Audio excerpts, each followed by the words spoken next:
now what I want to describe the natural set theoretical basis. Set theoretical basis,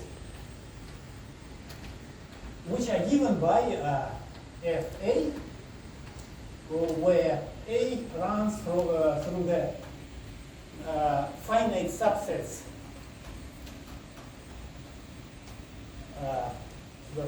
finite subsets of the input linearly ordered set, which is a basis in the. But this is this basis now in this algebra, in the exterior algebra.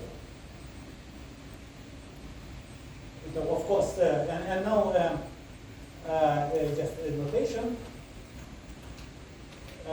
I extend my Heaviside symbol to subsets just by summing over theta AB, A in A, B in AB. So it is a non-negative integer, this logic, because I sum it.